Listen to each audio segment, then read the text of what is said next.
Tuesday, 30th of August, 2022, and this evening's show we'll give our thoughts on yet another exhilarating 3-3 draw. This time as the Pool played host to Bristol City on Saturday, not Swansea. I've just said in my show notes earlier. We'll also be running the rule over the next of many Lancashire derbies this season as we welcome Blackburn Rovers to Bloomfield Road tomorrow night, and Dom from the Rovers Chat Pod is going to help us do that. I'm John Aspinall. This is Seaside's podcast match reaction show. Blackpool 3, Bristol City 3, and a Rovers preview. With a great tradition.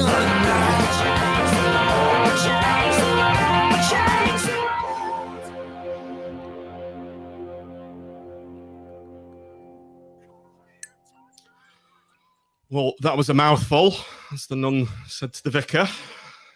Welcome, Nick. How are you doing? Good evening, everyone. Good evening, John. Yes, very well, thank you. For a Tuesday, is it? I'm losing track of what day it is, with it being a bank holiday. I actually thought it was Sunday yesterday, but yeah, it's Tuesday, isn't it? Game's tomorrow. Welcome by popular demand. Miss Leanne Smith is back. She's still paid me. It was Sunday today because she was still hungover. She's paid me another £20 to come on, so very gratefully receive Leanne. Keep it coming. Thanks for joining us. We're also joined by Dom Meadowcroft from the Rovers Chat. Is it a podcast, Dom, or is it like a whole singing and dancing media experience on the internet? Yeah, they have a YouTube channel and a website and all the peripheries around that. I will say that intro that was 10 times our intro that we've got, so I'm going to have to tell Dan about that. Yeah, nailed it, I think. Nick, I went through a very sticky patch last season of getting every single one pretty much wrong. I was going to say, Dom, you've joined us in quite a rare event there in that you didn't cock it up. Right, Dom, we'll start with you. Thanks for joining us, the guest. It's like, I think, Leanne, we mentioned last week, didn't we?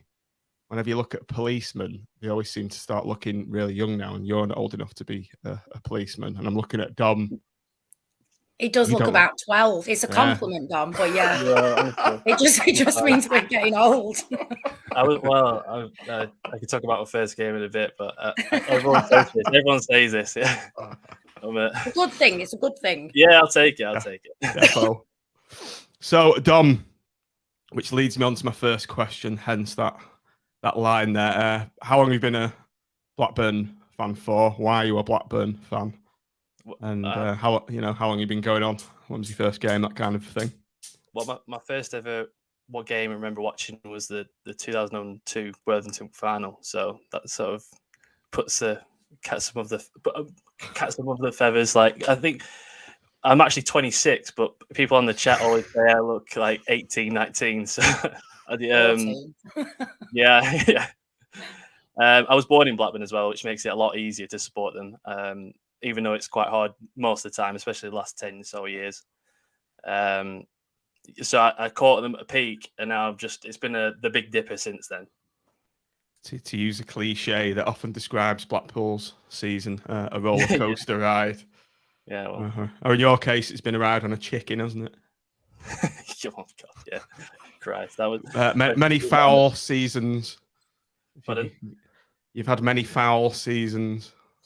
Oh, yeah. FOWL. Yeah, you'll get used to John's crap. We've actually got a sound effect of tumbleweed for this exact sort of moment where people just kind of all go, right, yeah, okay. Yeah. There you go. I've dug it out. Anyway, Dom, sorry for the rude interruption. Do continue. Right. I started when I started watching it was probably like Mark Hughes era around 2006-07, and then it's like I say, it's just gone downhill since then. I remember seeing us in 22nd in League One, just lost to Doncaster at home, and honestly, I've never felt out of love as much in my life when I witnessed us lose. Just so I had such apathy rather than sympathy or empathy for the players, which is probably the worst emotion you can have in football. It's strange because I work in Nelson. I work with a Blackburn fan, and I just completely forgotten that you actually went down to the third tier that one season. I mean, it was one of our best seasons. One of our best seasons, 96 points. It was a breath of fresh air, really, and that's probably why many people have Mowbray in high regard at the club.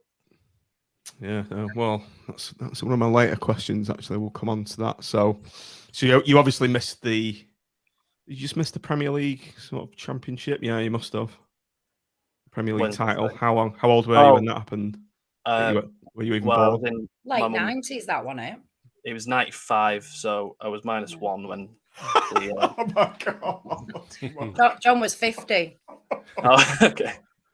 It's better than when you thought I was. At least I wasn't born in the 90s. Like. Swiftly moving on from the years we were born in. Right, tell us a bit about Rovers chat, Dom. What do you do there? How did you get involved in the pod? Well, I saw an advertisement for him at the end of last season because I heard a lot of people had left for various reasons out of their own control. So Dan, who was the main guy there, needed a few people on screen. I just thought, I could talk football. I can waffle on for 5 minutes. That's all right. I might not know enough about facts and stats, but I could say which one's the best looking in the team, and that's what I bring to the table. Yeah, same with me as well. Yeah. We've also got our resident stats man / data nerd. In fact, we've got a couple of them, but thankfully they're not on. Oh, really? Steve Ward says, I like Dom. You should have him on again. Is that someone you know, perhaps? I didn't even know this was live. You serious? No. Oh, yeah, we're live. Yeah. All right, do you know Steve? I do. I like him now. Tom's a pal of mine. Yeah. Easy on the chicken comments, Dom. You obviously heard my foul joke, but yeah, we are live. Dom, sorry about that. Yeah, that's right. I'll let you know. That's fun. So let's move on to your season then. A bit like last season, you started very well, 4 wins on the bounce. Yeah, bit of research here. Yeah, you've lost 3 from 4. Yeah, currently ninth in the table on 9 points. Only still 1 point above us though. So yeah, started with a bit of a bang. Very much so. Yeah, and now you've gone off the boil. So what's caused that? The main reason is a lack of depth, and the team is so young that once one loss goes through, then you could see it happening for the next 2 or 3. Going away at Sheffield United, it was just a foregone conclusion, essentially, and it could have easily been 5 or 6, to be fair. Against West Brom, we were lucky to win, I think, and I don't think many fans thought we were going to be pushing towards the top of the league, really, which is why it was strange for us to win the first 3 games, especially away at Swan. Have you played Swansea this season? Yeah, we lost to them as well. Right. Was it home or away? Home. All right. That might be a bit different then. If you go away, then you'll just. That was only 1-0 though, wasn't it? I think. We were robbed as well, Leanne, weren't we? Yeah, I found. Yeah. Oh, was it Andy Fisher penalty? He saved the penalty, didn't he? We didn't do too bad, I don't think, in that game. No. Yeah. And we missed that. Well, they might have had a bit. They might have had a bit more clue what to do because they were terrible against us, and I think that's the reason why we've won our first 3 games. But there's more recruitments coming in. I've just heard that we've had a couple of signings in the last couple of days, so hopefully that will improve our form going into the January, February. Because with the World Cup coming along, it's just like one loss, and you're looking at the next game the next day, and people's morales are still down. You could tell by the people coming on the pitch. Especially against Stoke, we were awful. It's so tight. Sorry, go on, though, isn't it? Sorry, John. Yeah.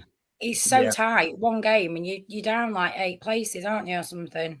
Yeah, that's it. Last season when we were flying until about February, and then it was 1 or 2 games that we could have won, and we didn't, and I think we ended up like 3 or 4 points out of the playoffs. But for a good part of the season, we were in the top 2 or 3, which is you were weird. I was getting a bit of a nosebleed. I was loving it, but the hope came, the expectations rose, and that's life of a Blackburn fan. Disappointment. It's fine.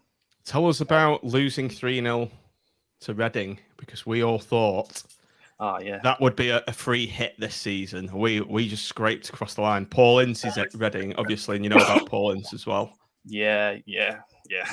But, we just thought they were going to be absolutely terrible this season, but the top of the league, aren't they? It was like, how's happened? I put them 22nd in my prediction, I think, at the start of the season, and then they lost 4-0 in the game before we played them. I think it was. Days. I know that's it. I think it was the case of the perfect storm for Reading though, because they just lost 4-0. We just won 3-0. So we probably took, we just thought it was going to be easy, and they had a bit of a fire under the belly essentially. The less said about that game as well, the better, because that could have been 5 or 6 as well. You lost 3-0 as well the previous week to Sheffield United. That's no shame in that, though, I guess. No. How were they when you played them? They were very good. They look like they're going to be up there this season. It wasn't a case of we were poor. They were just really really good that game. Yeah, I'd say it's been close in many games apart from those two, even the ones that we lost in the last game to Stoke. Are you confident for tomorrow? I've got. I'm on the live stream tomorrow, and I nearly got a ticket away, and it's not. I don't think it's sold out yet.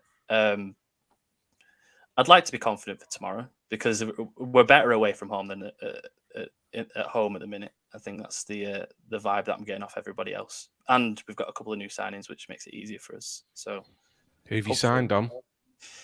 Dom Hyam from Cov, and George Hurst, I think, was the last hour or so from Leicester.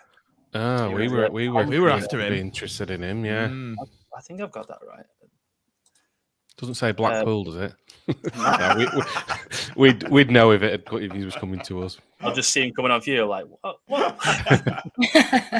60th minute. Come on, George. Do you think there'll be any outgoings? I think the key one. I think it's like this. I think our situation is like your situation. Essentially, we're just waiting on Ben Brereton to leave, like you are with Josh Bowler. I think we will link with Josh Bowler as well. I think everyone has been, to be fair. Yeah, not they're hearing about it now. What sort of money is it for him?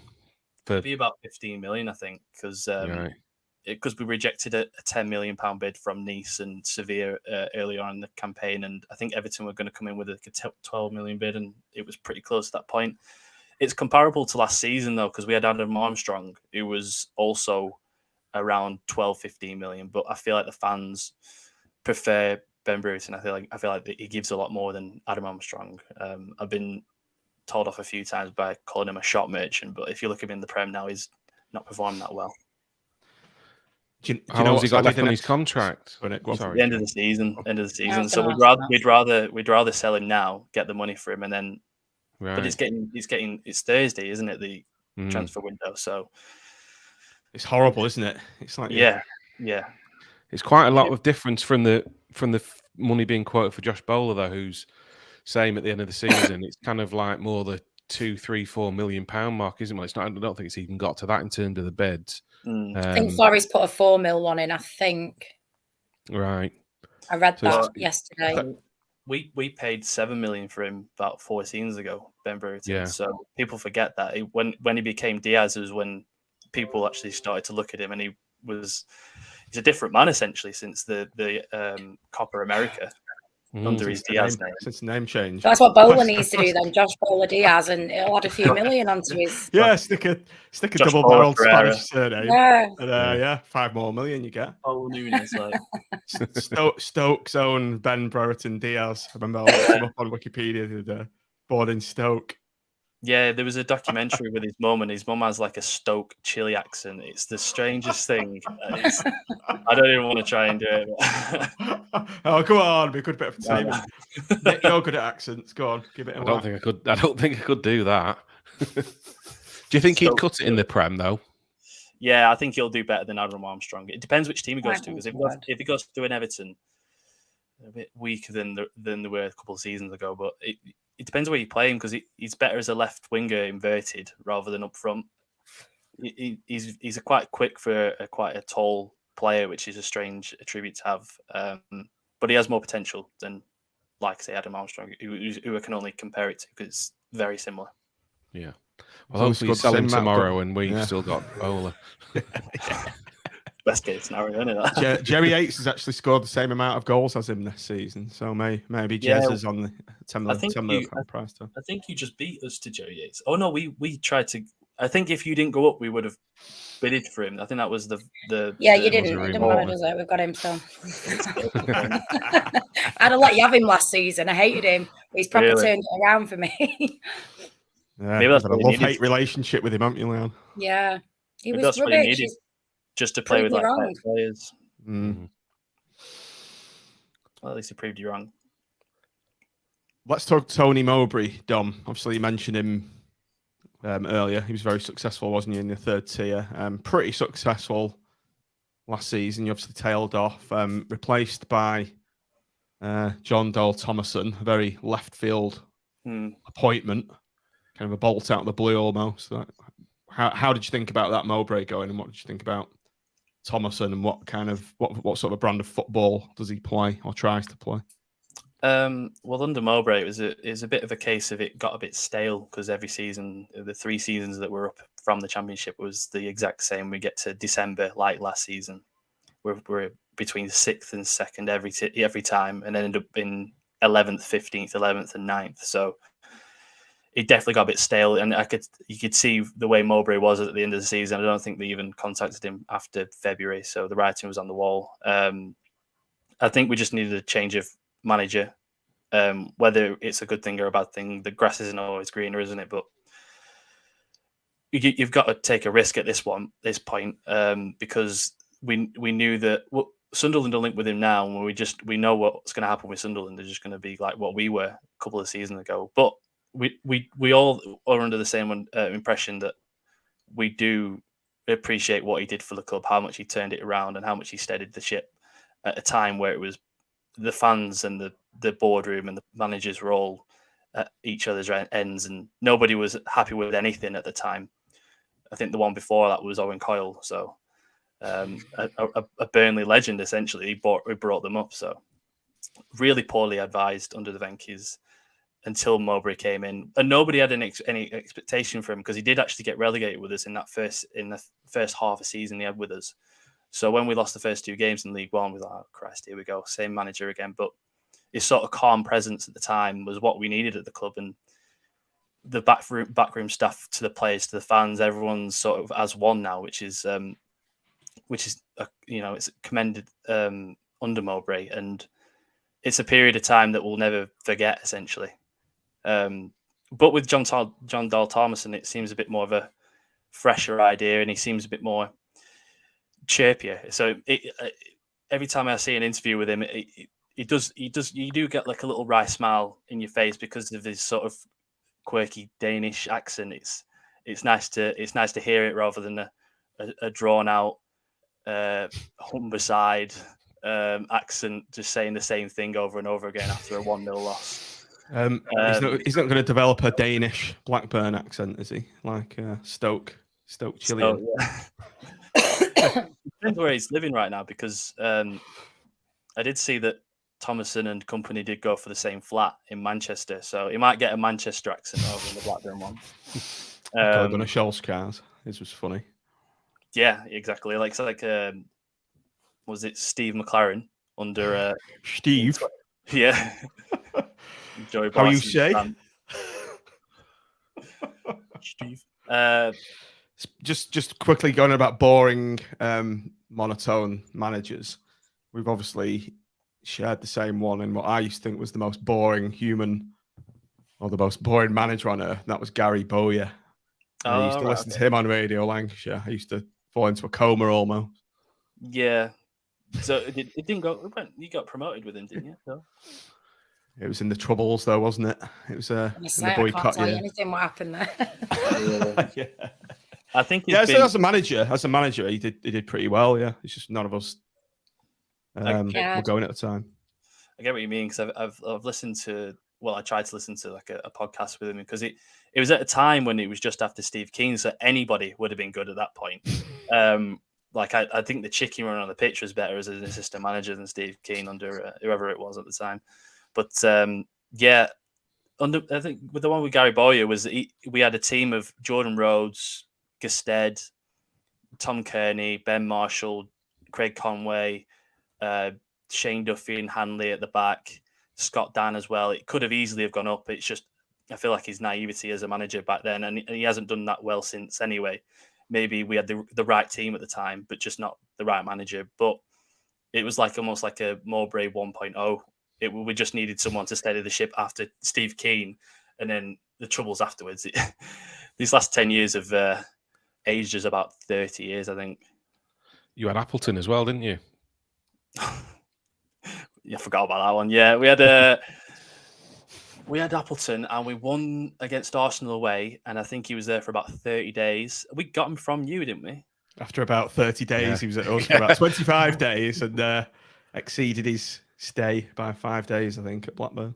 We had 5 managers in one season once, and that was that season. So we had Steve Keane at the start, then we had Appleton, then we had Eric Black, who's the caretaker, and then we had Henning Berg, and then we had Gary Bowyer as well after another caretaker manager. So it was like, and then we started that season again in the top 4, ended up in 19th or whatever it was, just about survived that season. It's fun, isn't it, Championship? Certainly is. This season, brilliant. All the Lancashire teams. Yeah. And we've got Stanley and Morecambe and the one below it. Bolton Could easily Bolton as well, yeah.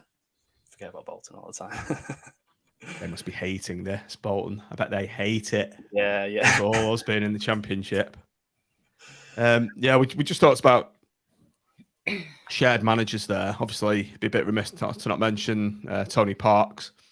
Obviously, he's an Ewood Park legend. It was great to see him at the last game. Obviously, he's got health problems. What's the latest on Tony? Because he really is an unsung hero at Blackpool. He was the man responsible getting Charlie Adam. He was the guy more or less responsible for the majority of our success, kept us up.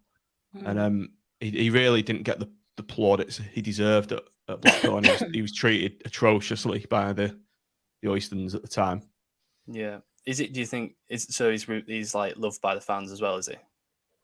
Yeah. Oh, I wouldn't say as much as Nick or Leanne, as much as I think everyone's got a soft spot for him, haven't they? I wouldn't say he's loved and not like Blackburn.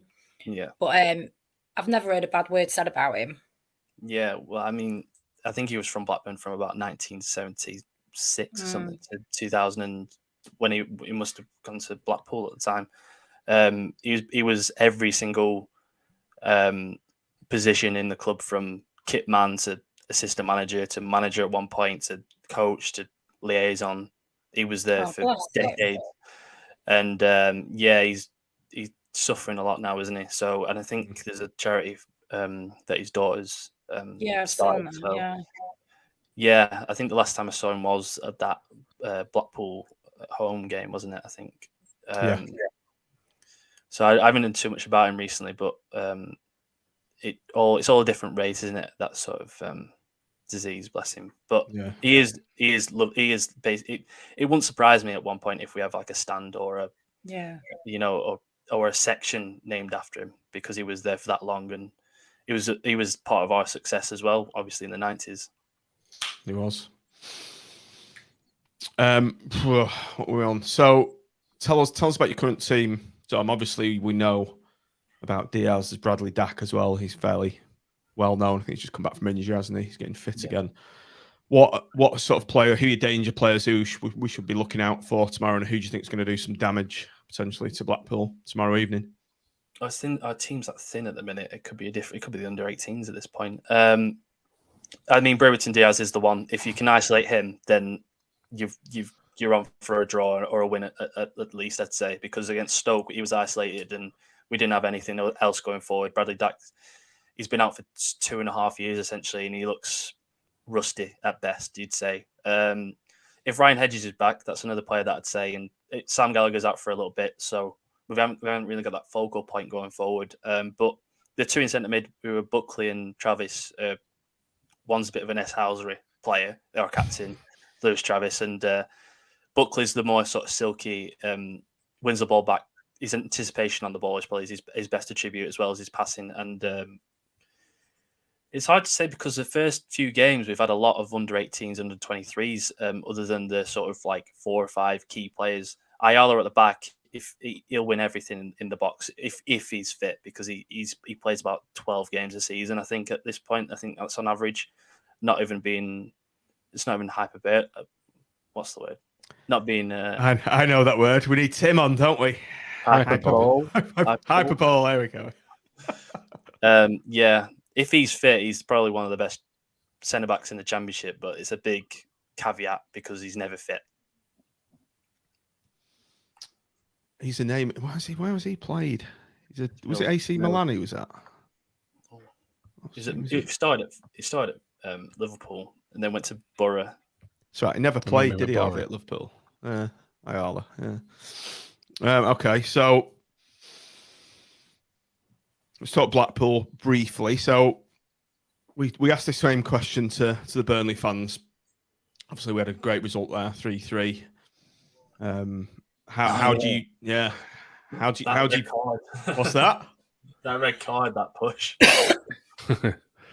Disgrace. The foul was a yellow, but the retaliation obviously a definite red. Oh my god, it's WWE-esque, wasn't it? It was yeah. From the top rope.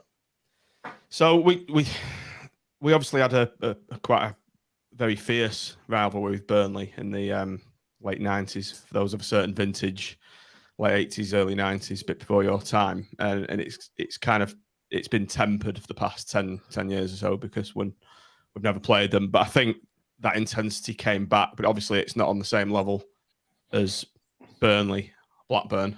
Yeah, which is obviously quite well known in these parts. How do you view Blackpool as Lancashire rivals? I think it's probably fair to say there isn't even a rivalry, is there? It's quite friendly. Like I don't know, like a stepsister type.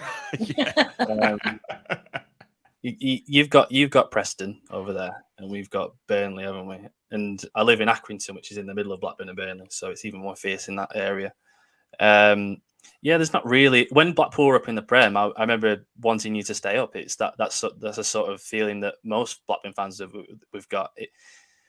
I think our rivalry with like Preston and Wigan and Bolton seems to be a little bit more fierce. Probably because we play them a few more than you, and then obviously Burnley is the one that we always look for at the start of the season, and the one we always fear essentially as well, coming up to the game, not wanting to lose. I'm guessing it's the same for you with Preston, though, isn't it? With the Blackburn. Yeah, you almost want it over with and just not to lose. Yeah. Yeah, I feel sick on the day we play them. It's it wasn't good when we played them, was it? Though. No. It was like the players. It was. I mean, I don't want to talk about that really, but it was crap. It was depressing, Leanne. It was so depressing that day. Not just the 2-3 hours it took to get out of the ground, but just like the team looked like they didn't give a shit that day, and it was just so. But according to Neil Critchley, we played out of our skins. We put in a A1 performance. How did you feel about him leaving? How do you feel about him leaving? Well, it was just so out of the blue, and I think if he'd have gone, to be a manager somewhere, and it was, I don't know, a top 6 Championship club, or even bottom end of the Prem, you kind of go, fair enough, because he did a good job for us, but to go and put cones out at Aston Villa. See, I was gutted at first, like proper. It came out of the blue. It was a big shock. It was like, basically, what the hell is going on? What's happened? Now I've had time to reflect on it, and I'm glad, because I prefer Appleton's style of play to Critchley's. Right. Appleton's more attacking, and it's more entertaining football, and you can tell when they're playing shit. They get told they're playing shit, whereas with Critchley, I think they were playing shit, and it was like, oh, well, you're not doing too bad. He had no oomph about him. So I was gutted. Now I'm glad. I like Appleton. Yeah, I can imagine in the dressing room, Appleton with his beefy arms. You don't want to be messing with him, do you? Yeah. But literally, you're like, come here. Yeah. You'd be more scared of him than Critch, wouldn't you? Yeah, exactly. Go and put some cones out, mate. Yeah. Cheers, Dennis. He won't be putting those cones out for very long if results don't improve. They'll both be off to Liverpool, won't they?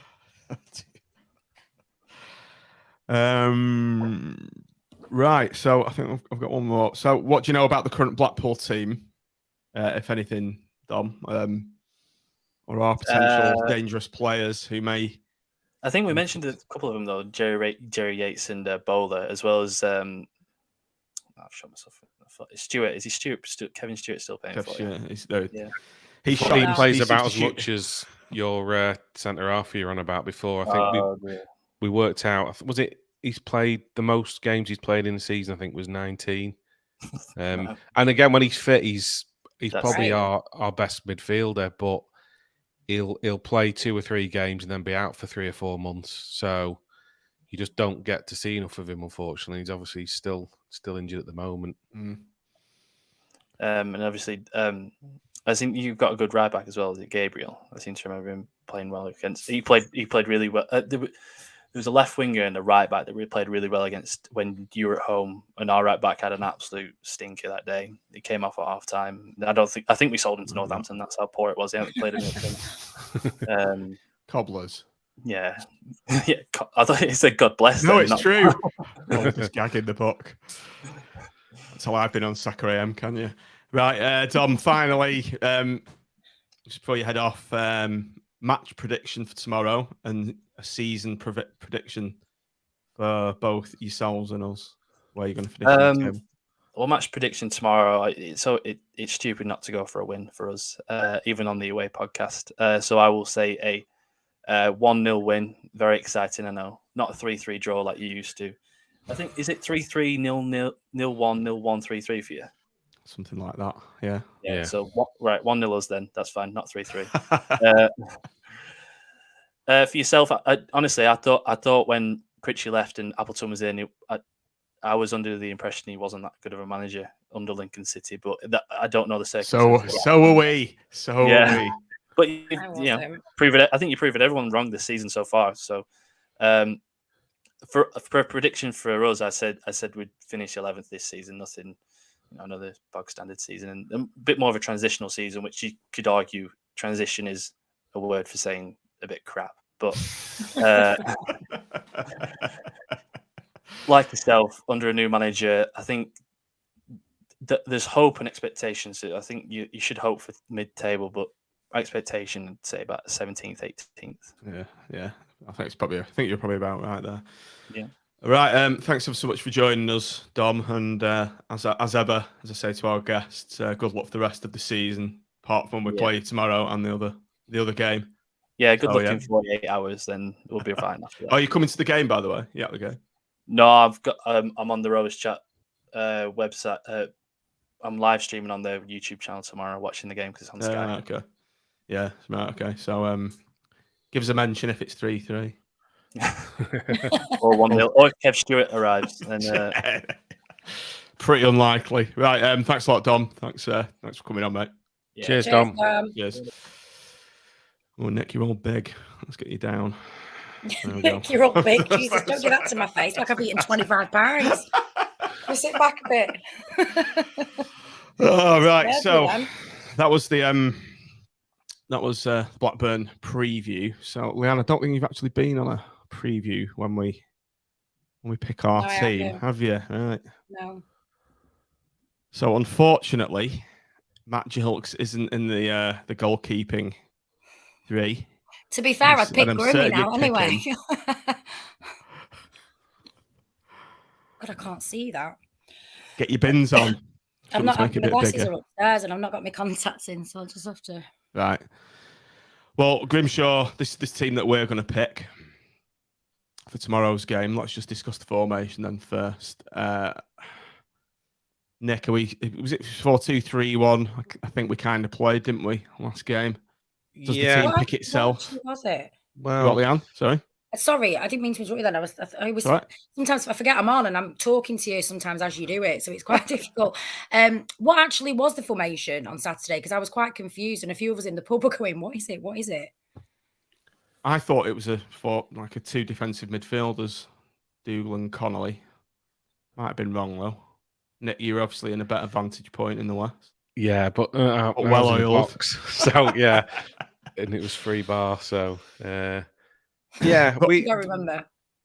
Just to kick off. Sorry, Nick. Is Williams out? Because I know he came off last game, didn't he? I was going to ask.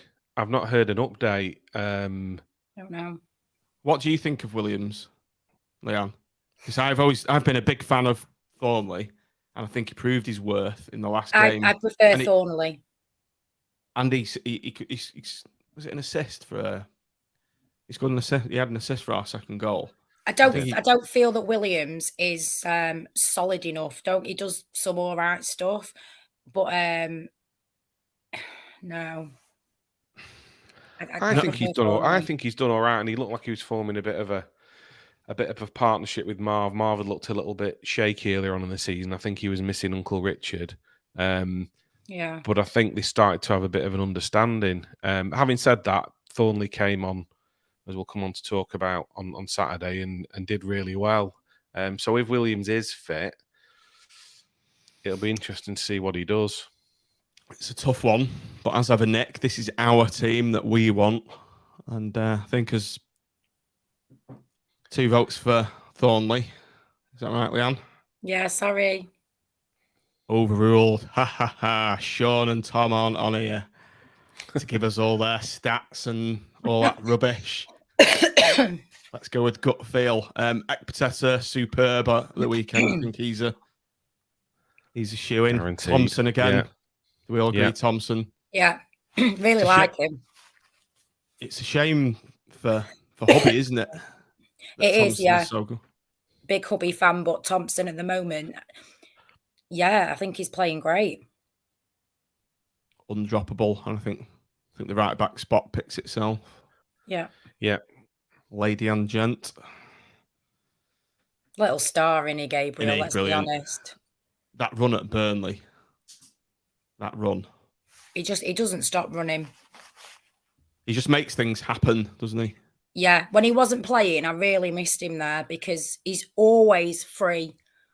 And he tries his hardest as well. And he's skillful. It's like you don't often get that. You might sometimes get someone who tries a bit, but they're a bit shit. Or I love Gabriel. Oh, Chris, you're right. I should have put Thornley on the left. You should indeed. Luckily, I did think that when you put Thompson in, actually, I didn't want to say anything. This app I've written, I can't change them. Quiet. Can't change them now. Sack the developer. Right, so just imagine Ekpiteta there and Thornley's there. That's the back four. Midfield. Connolly, Dougal, anyone got any issue with that? I think this is picking itself, isn't it? That's the thing. I think that middle two picks itself, doesn't it? Comment from MB there. Gabriel lifts the whole team. He does. He just gives us a different dimension. And please, God, don't get injured because you need to update that. I can still see Keogh's name on it. Oh God, yeah. Made me upset. I don't want to make you cry, Leon. Sorry. No, don't. I'll put Jilks in if that cheers you up. No, I've told you I prefer Grimshaw now. He's brilliant, isn't he, though? He gutted the day he goes. Connolly and Kenny, then, as Alan's just said. Yeah. This still throws me that Connolly's actually classed as a defender, but he's now a guaranteed central midfield spot with Kenny Dougal. Kenny Dougal, everyone happy with him? It's been a bit hit and miss, hasn't it, this season? I'm last. Yeah, but who else are you putting in there? I'd start him at the moment because they're injured. So, yeah, I would start Dougal. And I like him. Someone has to. It's lucky Tim's not on, Leon. Where is Tim? He's having a very Tim-style holiday, visiting architectural ruins in, is it Paphos or something? I think of nothing worse. It does look very boring. Oh, is he back today? I think it's his Mrs. 50th today. He said, I'd better not come on the podcast instead of going out with my wife. 50th birthday party. Wise choice, to be fair. Priorities, Tim. Got them all wrong. Right. The Mounties chucked a bit of a spanner in the works for this forward three. Nick, has he warranted enough for a starting berth? Or do we keep Lavery on the left? Corbinu or Lavery? He scored 2 in 2, hasn't he? Is he To be better fair as a to him. sub? Impact. Yeah, possibly. Started at Burnley though. He started at Burnley, didn't he? Scored. Yeah, and then came yeah, off. we did, didn't he? Yeah, and obviously came off the bench and scored on Saturday. So I think he will be full of confidence. And I think for a player like that, it's so important. You know, as we'll come on to talk about, took his goal really well. Showed some good strength as well. I think I'd start him personally. There's the lad from Leeds as well, isn't there? But I think he will be on the bench. Paveda, is it? Ian Paveda. That's the one. Yeah, I've purposely not put Is he a striker? Winger attacking midfielder. Right, okay. I didn't know what he was. It's Corbinu or Lavery, Nick. I know what you're saying about the confidence thing, but again, will it not Lavery's confidence? I don't know. I think Lavery, whether he's on the bench, you know, he'll be all action, whatever he's doing, Lavery. This is assuming Josh Bowler isn't sold, by the way. Let's keep our fingers crossed that doesn't happen tomorrow. Quickly, let's get him in, quick. Yeah, get him in. Yeah, he's in, right. Can't leave. I'd personally go for Lavery and bring Theo on as a sub. I do like Theo, and it's a really tough call, that, but I feel like Lavery just needs a bit more game time. That's what I'd do. And then if he's playing crap, you bring Theo on. I think I'm with Leanne. Nick, you've got the casting vote here. You're both going for Lavery, are you? Yeah. I'd gone for Theo. Yeah, he's in the middle there, isn't he? Yeah. Up top, sorry. Oh no. So we're playing Yates in the 9, aren't we? Yeah. Would you have Medina up top then? I am, yeah. You have Medina up top, Nick? Yeah. So this is the problem spot. I'm going for Lavery, personally. I am. Sorry, Nicholas. It's all right. I can live with it. I like Lavery. All right. That's the team that's going to beat Blackburn tomorrow. Fingers crossed. Just a quick summary of how we think it's going to go then. Leanne, your thoughts and I think predictions? When Dom said before they're going to beat us 1-0, I think at the moment we're scoring, aren't we?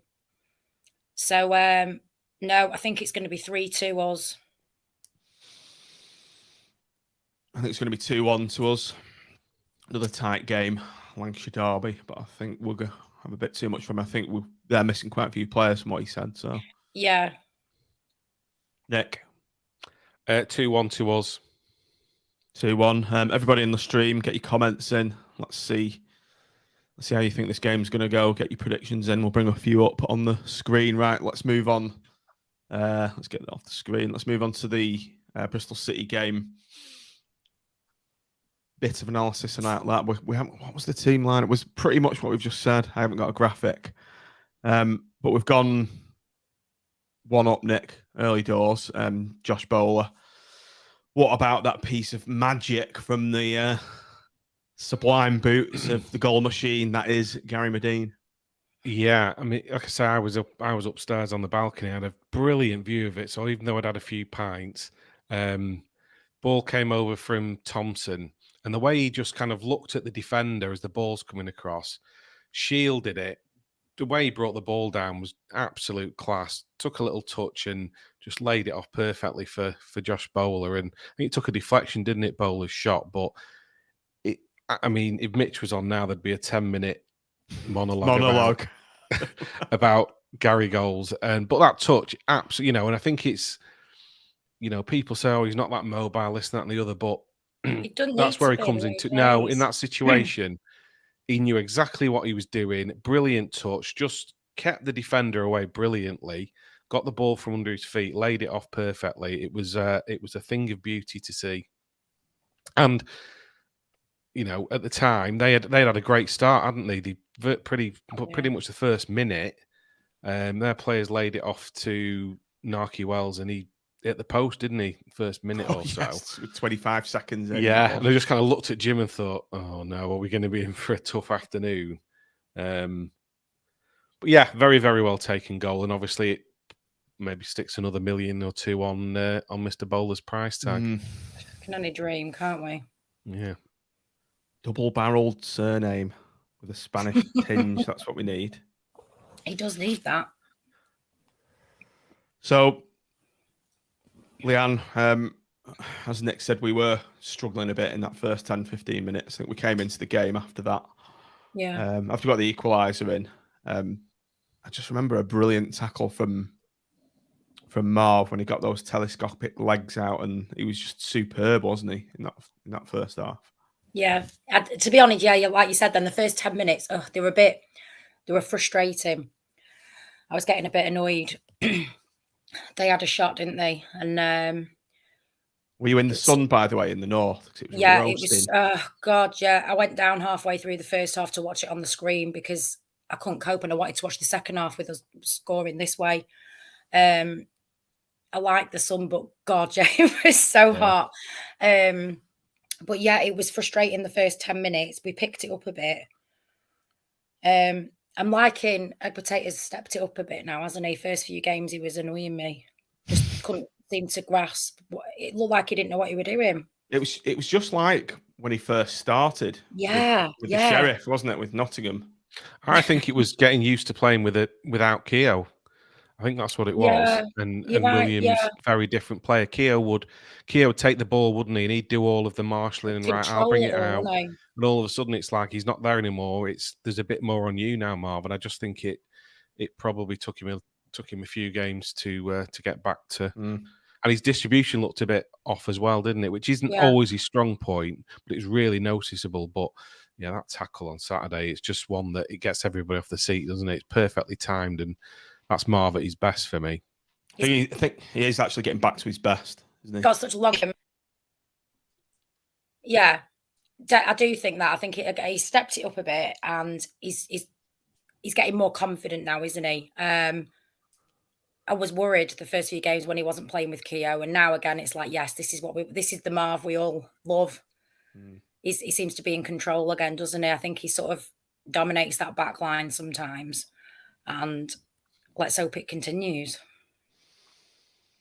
Bristol City equalised, Nick, on 44 minutes. It was a real kick in the bollocks, wasn't it? Worst possible time to score a goal. So concede a goal. Yeah, it was. It was quite an incisive move as well, and it's come across, and their guys got just ahead of Marv and slotted it in. And I think, if you're being honest, you'd probably say it was a draw at 1-1 at half time was probably fair. They'd had some. I know we'd had chances, but they had as well. So yeah, disappointing, but it was probably fair at half time for it to be 1-1. I think. Leanne, a bit sort of not a big change, but a notable change when Thornley came on for Williams at half time. I was actually secretly quite pleased. I was. Yes. That sounds awful, doesn't it? I was. I do like him. I like Thornley. So Williams. I just think he gets a real bum deal, doesn't he? Yeah, he does. Shit end of the stick all the time. I feel a bit tight on him because it's like he doesn't seem to get to start, does he? And then when he comes on, someone's injured and he plays well, and then he just gets dropped again. Yeah. And I feel a bit sorry for him because I do think he's a good player. And like some players, everybody again last season was giving it, Yates needs more game time. Because for example, I said he wasn't playing well, he needs more game time. Well, to me, Thornley does. Give him, more game time because I do think he's good, and I prefer Connolly in the middle as well.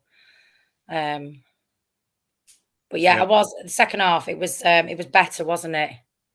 They come on, they're more raring to go than what they were under Critch, I think, as well. They've got more fight in them, and it's just such good football to watch. We've not seen that for a bit. It's so weird, isn't it? Considering it's Appleton.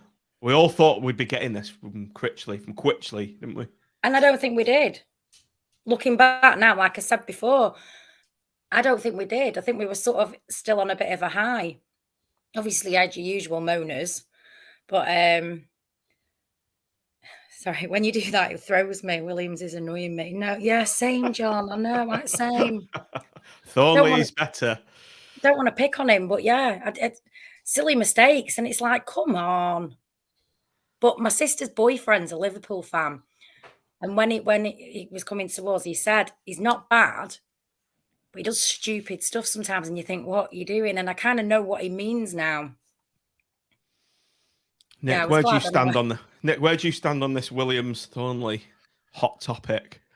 Well, I'd agree that Thornley, he probably has had a bit of a raw deal because he doesn't ever seem to be first choice, whoever the manager is, and it seems to be down to somebody getting injured before he gets his chance. But I was just watching the highlights again before, and obviously it was his header from the corner to set Jerry up, and you just see, just before the camera flicks off, I don't know if you've seen it, Thornley, the way he celebrates. It's almost like he was celebrating that he'd got the assist. He looked so chuffed that he'd been involved. And I just thought, fair play to the guy, because he doesn't let anybody down. And maybe, he does need a run of games, and he perhaps might get it now. We'll find out tomorrow night, I suppose. I like him as a player. I don't mind Williams, either or for me. I don't mind either of them. And we have conceded, I suppose. For me, Williams is kind of a poor man's Ekpateta. They're similar build, aren't they? Similar height, similar. I just think Thornley adds that little bit more, just an extra dimension, particularly in their box as well. I think he's better. It's still early days, isn't it? We're only half a dozen games in or so. Well, you speak to all the Oxford fans that I know. They raved about him. Thornley. It was hilarious when we called him back from that loan spell, wasn't it? That fucking Brannigan scored again, didn't he, in the week? Twice. Yes, he did. He had to add new fish to his pond, won't he?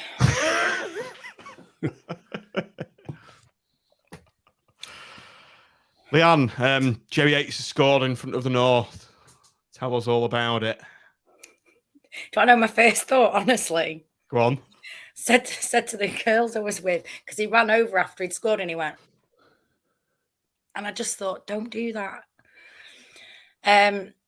He's playing really well. What do you mean? What, the look on his face? Just cocky. Just want to punch his head in.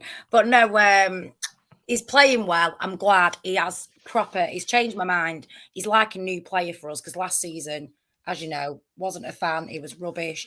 He didn't get the game time. So when he did come on, he just was useless. Whereas this season, totally eating my words, he's playing great, and I'm really impressed with him. Nick, his two finishes at Burnley and against Bristol City, there's pure striker's instinct, weren't they? Right place at the right time, and he's finished it like quite lethally. He did, yeah. And the thing was, did they not announce it as Connolly? I'm told they put him up on the Tony screen as well. Yeah, we were all like going, what? You get notifications on your phone as well, so it tells you. And we were like going, huh? Yeah, it did. Yeah. It did. So a bit of confusion there, because obviously at the other end, so I couldn't really tell. But having watched it back, like you say, it's just pure instinct, isn't it? And brilliant header from, like I say, from Thornley as well to set him up. And it's nice for a set piece to come off, isn't it? Because normally you don't beat the first man and we're all swearing. But it was well worked. So yeah, very pleased and seeing. Great for Jerry, and hopefully it's many more to come. I think our set pieces have been better so far this season, though, as well. Just about to say that. The one at Burnley, the corner at Burnley. Yeah. I was slating it when it was played. I was like, it's gone too fucking far. So it back. Yeah, I think they're clearly working on it, aren't they? Which we never did. We never seemed to do it under Quipsley, did we? Well, no, they were probably brilliant at them, weren't they? He thought so. Didn't need to. Salmoneo, Nick. Sounds like Salmonea. Semenyo, the guy they brought on. Yeah, he's a decent player. Although I think we'd be disappointed with the manner of the goal. It was a very tight angle, wasn't it, that he managed to drill it in from. I think it just got kind of lost a bit under Thompson's feet, and he's drilled it across Grimmy into the corner. But he is a very good player, to be fair to him. So that was 2-2. Leanne, you might not be able to see this from your angle. The header from Naki Wells hits the bar and it's hit Marv on the way in. So it's an Couldn't OG. see it properly, but I saw it on the replay. It was so unfortunate. Grimmy at fault, perhaps. Was it not a deflection? I think the guy's taking the free kick, isn't it? And he's looking like he's going to whip it across and then goes for goal. And I think Grimmy thought it was going further to his right than it did, and it's actually coming towards him, and he's ended up having to readjust the other way. Because I just think it just caught him off guard. That's why I wasn't sure if it was a deflection or not. I've only seen it like replayed the once, and that's what it looked like. So I might be wrong, but it just looked weird. No, it was. I'd blame. Would you blame Grimmy more than a potato? Probably for that, yeah. But I just think it was unfortunate. Do you remember, Nick? Do you remember that Roberto Carlos shot? The banana free shot, kick, the famous free kick. Yeah, it was almost like that. Well, it did have a lot of bend on it. Like I say, I think Grimmy's just slightly misjudged it. He's thought it's going further to his right than it was, and then it has just come across him, and he's ended up just palming it out. And Marv, you know, it's one of them, isn't it? He's just really unlucky. It comes off the bar, and he's stood there, and he can't do anything about it. It's you know, it's just very unfortunate from his point of view. There's a guy who sits behind me constantly moaning throughout the game, and he was going to field. He was having a field day on that. On Grimmy then. I was like, how many times has Grimshaw got us out of the shit? Yeah. You know, in games. And he was digging out Dougal all game as well. Yeah, it was irking me. So no, I'll send you to sit behind him and sort him out. So Nick, to go from 1-0 up playing really well to be 3-2 down, it was how are we losing this game? Obviously, it was a tight game. It was definitely one we shouldn't have been behind in. I don't think we deserved to be behind in. And there wasn't any way back I could really see. And numerous people around me and around the stadium were leaving at 3-2 with about 5. No, you didn't. Yeah.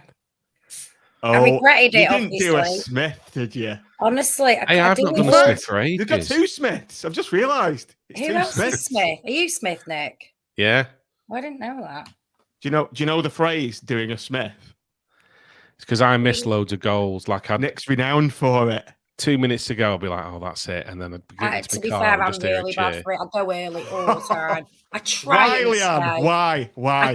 Honestly, I get. Tell me your thought process. Tell me your thought process. You should see the dirty looks off people as well when you leave early. So just put my head down now and go. Yeah, but I've seen it obviously since. No, hang on a minute. I'm not letting this go. Well, 3-0 down. Fine, you go. There's 1 goal in the game. What was going through your head? I had a pint in my hand by that time in the pub, and someone shouted 3-3. So I went, yeah. I was really happy. I do always leave come on, early. you're not answering the question. You're avoiding the question. Why? Who asked to beat the queue in the Armfield Club, innit? On that. Surely we've all done it. Surely you've got early pint privileges in there. You don't have to queue, surely. Who is queue? Yeah. Yeah. Well, I get people to go to the bar. So you've got no excuse then. There's no excuse. No excuse. But honestly, I can't help it. I've done it forever. I've always done it. And I don't like crowds as well, which is a really crap excuse. So when we're all walking out together, I get a bit claustrophobic. So I just like to go early. So I know. And I was gutted. I did sometimes used to stay for Critches. Yeah. But, and I've stayed a couple of times so far to clap Appleton off. But it was just a number of things on Saturday. We were losing. I was too hot. I didn't have my flask to sneak my drink into the ground, so I was getting headaches. I needed another drink, and it was just like, oh, sod it, I'm going. So that's why. Funny story, actually. I've refined my halftime drinking tactic. You know those pints are really gassy and freezing, aren't they? You just can't down them. I heard this from someone say, "Have a white wine." It's in a coffee cup. In a coffee cup. Yeah. It's just the right size, and it gets you the buzz back, doesn't it? It does. You start feeling jaded, don't you? Yeah, you do. But me and wine, I either end up asleep in the Armfield or crying in the Armfield because I'm so drunk. So I was trying to be good on Saturday, and I thought I'm not going to drink during the game. I'll just have one at half time. Left my flask at home purposely. Keep stum about that if I were you. Oh, they all know the stewards, to be fair. Just nod at me now. Funny story. When I tried this white wine tactic at half time, and it's in a coffee cup, isn't it? So I thought, right, I'll be able to sneak this and sit on the terraces and have a nice sit down at half time. Oh no, a big bald-headed security guard. He said, "Where do you think you're going with that, lad?" I said, "It's just a cup of coffee in it. It's got wine in it." But he knew. He knew. How did he know? I don't know. Maybe other people have tried it. I was promising me do it. Oh, I'm really upset for you for that because we've done that a few times with coffee cups. Maybe put a lid on it. We don't like it. But did it not have a lid on? No, schoolboy error. That's a mistake. No wonder you got caught. Schoolboy error on my part. Get a lid. So, Leanne, I can't talk to you about the goal because you didn't see it. Nick, obviously, you and I were the only ones in the stadium when that pandemonium happened. When Corbin brilliantly dispossessed their defender, knocked it past the keeper, and it went in slow motion, didn't it? It did. And the thing was, they'd been knocking it about for about 30 seconds beforehand, and their fans were cheering, like, ole on each pass, being dead cocky. And there's nothing worse, is there, than a minute to go and the opposition's knocking it around and you just feel like they're taking the piss a bit. You just feel like you want to leave the stadium, don't you? Yeah. Go, even though there's only one goal in it. Yeah. And he did brilliantly to dispossess him. And then I thought once he got the ball, he showed really good strength as well. Because he's not the most physical guy, is he? But he held him off. And then, again, similar to at Burnley, he in that situation, he's very, very calm. Easy to miss, Nick, isn't it? Absolutely, yeah. And like I say, he's just kind of chipped it past the keeper and slow motion. It's gone into the net. Yeah. And pandemonium, comeback kings, aren't we, under Appleton the last couple of games? But great spirit, like we talked about at Burnley. They don't stop, they keep going, and I think it was deserved. It's probably a draw was a fair result over the 90 minutes, and it was good that we managed to get back into it. Yeah. And the celebration, Nick, I loved it when he went into the crowd almost and celebrated the goal. I was flicking the V's at Bristol City fans, so I didn't see it. But what, because you were so far away? Yeah, it was just, it was well deserved. It was, and like I say, it'll do his confidence the world of good. Yeah. One thing a notable aspect of the game, the day really, was the first ever chant of Appleton's Tangerine Army emanating from the north in the second half. Yeah. A watershed moment, in my opinion. I must have missed that. Oh, you're probably gone. Because I'd have quite happily sung that, yeah. I was thinking, I don't remember that. But I think it's, I think even the most kind of person who was really, really against him coming, let's be honest, nobody was overjoyed when it happened. Most people would say they were underwhelmed, but I think even his biggest critic would say the way he's got them playing, with that team spirit and also entertaining football as well. I think that's the big thing. It's massive. And I think people are recognising it, so you almost don't mind losing or getting like a crappy result if they try hard. And I think we've missed that for so long. Like as I said, didn't I, about the Swansea game before, we didn't play rubbish. First half we weren't great, but second half we should have really got a point, or if not, won. We were the better side.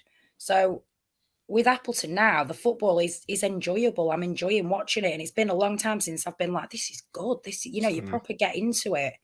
Whereas I don't like referring back to Critch all the time. So we'll just say last season it was a bit boring sometimes. It's a bit like, we're going to score, and like they seem to just be popping them in for fun at the moment, which is brilliant because I don't remember the last time that happened with us. No, you can't beat entertaining football, can you? Like you say, whether you No. win, lose, or draw, if you can see that they're having a go in it, and you can walk out on the ground at the end of it and say, well, they've given everything there, and it was Yeah. entertaining, even if we've not quite got the result. Then I think most fair-minded people would applaud that. You'd say, wouldn't you? Oh, that was so unlucky. We were so good. Whereas I get more annoyed when we're crap and like we didn't deserve to win there. We were shit. And I don't feel I've said that yet so far. I know we're early doors, but it's good football and I hope it continues. Someone's just put Holloway era again. Yeah, I agree with that. It does feel very much like that. Everybody, excuse me, people moaned when Holloway joined because he was so opinionated and such an extrovert. So, excuse me. Yeah, I was quite happy about Appleton joining.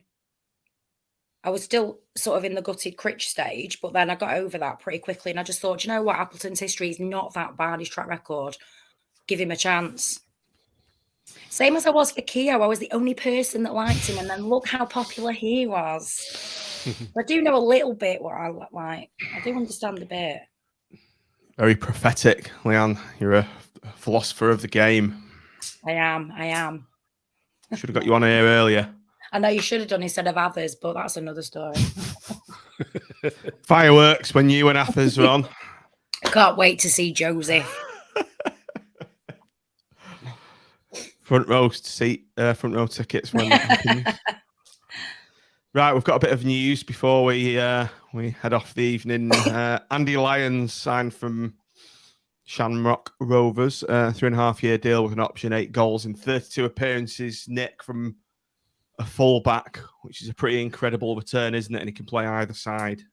Yeah, it's good to finally get it over the line because this one's been kicking about, feels like, it probably is a couple of months now, isn't it? I think we had a number of bids turned down. I think it's just been a case of trying to work out a deal that works for Shamrock and also works for us and the player. And I think their season finishes in November, doesn't it?